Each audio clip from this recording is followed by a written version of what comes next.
রান্না করবো চিংড়ি মাছের মালাইকারি, তার জন্য দেখো কড়াইতে সর্ষের তেল দিচ্ছি, দিয়ে আমি চিংড়ি মাছটা ভেজে নেবো ভালো করে। এখানে দেখো 500 মতন চিংড়ি মাছ আছে। আমি এই চিংড়ি মাছটা ভেজে নেব নুন হলুদ দিয়ে হালকা করে।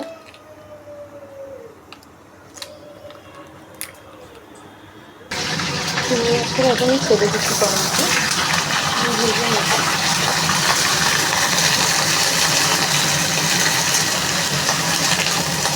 চিংড়ি মাছটা একটু ভেজে নিচ্ছি। দেখো চিংড়ি মাছটা আমি ভাজছি।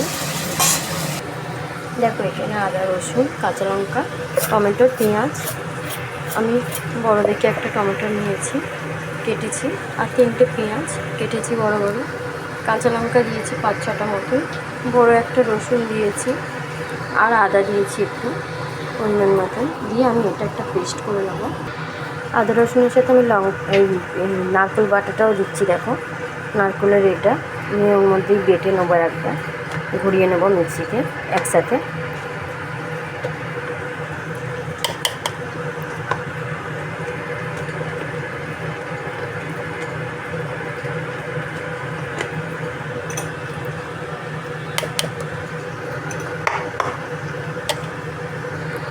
আমি একসাথে এগুলো দিয়ে সব পেস্ট করে নেবো একটা।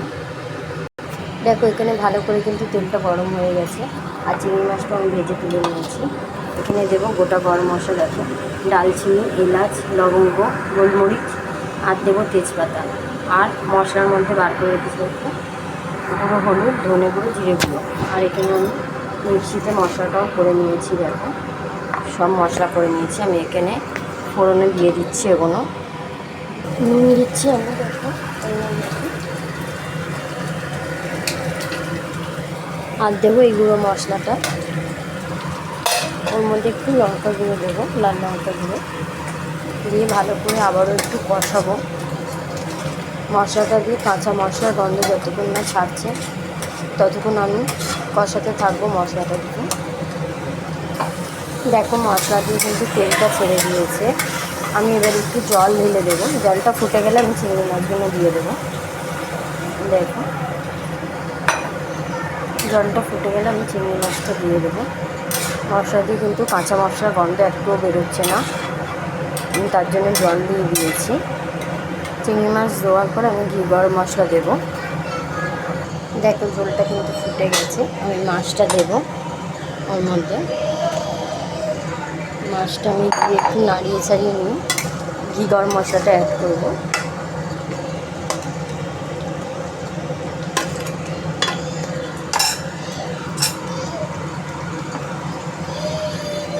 গুঁড়ো গরম মশলা দিচ্ছি ওর মধ্যে একটু, আমি একটু গুঁড়ো গরম মশলা দিচ্ছি যেহেতু দুটো করে। এবার আমি ঘিটা দিয়ে দিলাম। চিংড়ি মাছটা দেখো হয়ে গেছে, আমি ঢেলে নিয়েছি। চিংড়ি মাছের রঙটা দেখো কি সুন্দর একটা রঙ হয়েছে, আমার হয়ে গেছে।